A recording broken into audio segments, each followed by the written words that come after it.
Hewing here with another edition of Central School Book Talks. I have some wonderful books that we have available in the Central School Library that I want to talk to you about today. So, first up is The Stranger, written by Chris Van Allsburg. Now, this book starts out with a mysterious stranger who shows up on a farm, and he doesn't know who he is. It's like he has amnesia, and he really doesn't know much about himself. And throughout the book, though, he's greeted by a wonderful family who takes him in and takes care of him. As you read this story, you'll find out there's a wonderful ending. This man is actually Jack Frost, who changes the seasons. Up next is a nonfiction. This is Her Right Foot by Dave Eggers. Now, in this book, you're going to be learning a lot of information about the Statue of Liberty, okay? But most people don't realize, if you look at the Statue of Liberty, there's something unusual about her right foot. If you look closely at the statue in the back, she is walking. Lots of wonderful, fascinating information in here about the Statue of Liberty. After that, I have Earthquakes by Seymour Simon, another nonfiction book. Now, this nonfiction book is filled with fabulous photographs and factual information all about earthquakes. Anything you could possibly want to know. It talks a little bit about tsunamis. It talks about a lot of famous earthquakes that have happened around the world. Okay? Great nonfiction. But if you're interested in earthquakes, along that lines, I have a fantasy story for you. This one's called Earthquake Escape.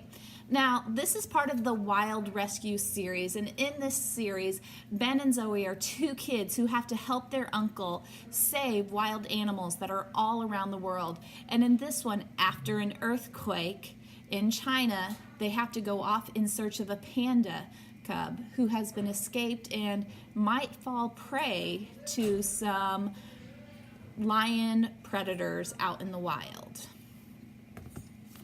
You guys know I don't like scary books, but I went ahead and I read another Goosebumps book for you. This is book number 1 in the Slappy World series, Slappy Birthday to You. In this first book, a young boy is given a ventriloquist dummy for a birthday present. But what he doesn't realize, and what most people in the family don't realize, is if you say the magic words, Slappy will come to life. And Slappy is not your happy-go-lucky mannequin or ventriloquist dummy. Slappy's kind of evil and likes to torture people. After that, I have a book called Frog Power by Beverly Lewis. Now, this is kind of a good book for animal lovers, but in this story, Stacy is going to school for the annual pet day. All of her friends in her classroom have to bring in their pets, which includes a frog. She really, really hates Jason's pet frog because she thinks frogs are absolutely disgusting. They end up deciding to have a neighborhood pet parade also on Easter as kind of an extra celebration for the holiday. You're going to find out through this story that there's really a reason as to why Stacy hates frogs so much. It happens to do with something that happened in her past. But throughout this story, hopefully she can start to realize maybe frogs aren't as bad as she originally thought. After that, I have Help, I'm Trapped in a Vampire's Body by Todd Strasser. Now, this is a wonderful series if you've never read it or heard about it.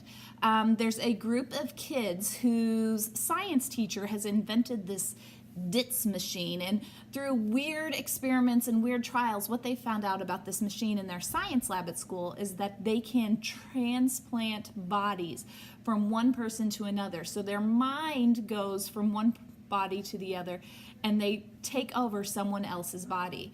Well, in this book from the series, our main character, Jake here, actually gets to keep his own body, but the weird thing is he's kind of switched place with this weird new school janitor who is always thirsty for V8 juice, but really loves the look of people's necks and can't go out at night because it's too bright. And you find out that, Jake's actually gotten the mind of a vampire. Okay?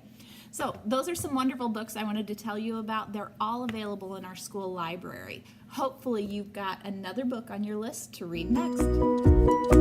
See you next time.